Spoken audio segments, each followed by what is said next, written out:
The Best Funny Stories. Jerome K. Jerome. Страница 50.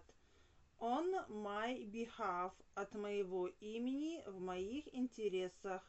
A magistrate. Мировой судья. The secretary replied that they would treat it as a test case, and presumed that my solicitors would accept service on my behalf. When I showed him this letter, he was delighted. "You leave it to me," he said, "and we'll teach them a lesson."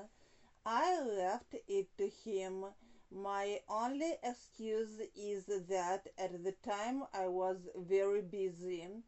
I was writing a play. The little sense that I possessed, I suppose, was absorbed by the play. The magistrate's decision damped my words, but he became even more courageous. Magistrates, he said, were old fools. This was a matter for a judge. The judge was a kindly old gentleman, and said he did not think he could allow the company their costs, so that I paid only £50, original 14 and 10 pence. Afterwards our friendship waned, but we were living in the same suburb. I saw him quite often.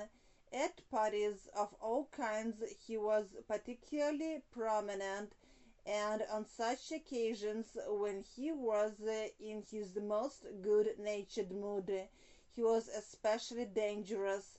No man worked harder for the enjoyment of others. Страница 51. Christmas, Рождество. Poppleton, damned tomfoolery, дурацкая выдумка. Play for fates, играть в фанты. Literary consequences, литературная викторина. One Christmas afternoon I visited a friend, and I found 14 or 15 elderly ladies and gentlemen round a row of chairs in the center of the drawing room, while Poppleton played the piano. From time to time they changed their places, and one person was leaving the room.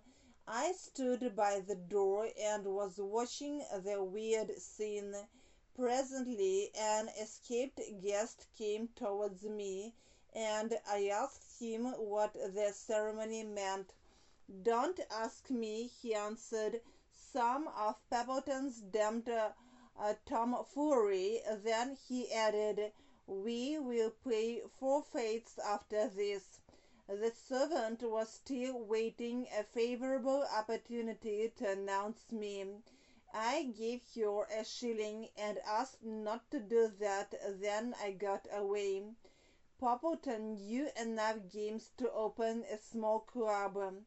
Just as you were in the middle of an interesting discussion or a delightful conversation with a pretty woman, he liked to appear and say, "Come along, we are going to play literary consequences."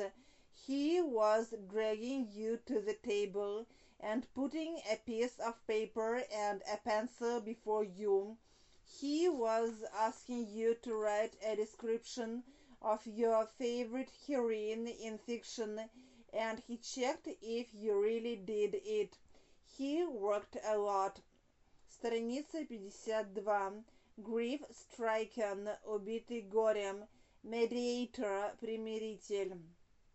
He worked a lot. It was always he who volunteered to escort the old ladies to the station, and who never left them until he had placed them safely into the wrong train. He played wild beasts with children, and frightened them enormously. So he was the kindest man in the world. He never visited poor sick persons without something in his pocket. some little delicacy which was forbidden by the doctor and which made them worse. He loved to manage a wedding. Once he planned matters so that the bride arrived 3/4 of an hour before the groom, and that was a terrible day for her. And once he forgot the clergyman, but he was always ready to admit when he made a mistake. At funerals also he was pointing out to the grief-stricken relatives how much better it was for all that the man was dead, and expressing a pious hope that they would soon join him. The best delight of his life, however, was to take part in other people's quarrels. No quarrel was complete without him.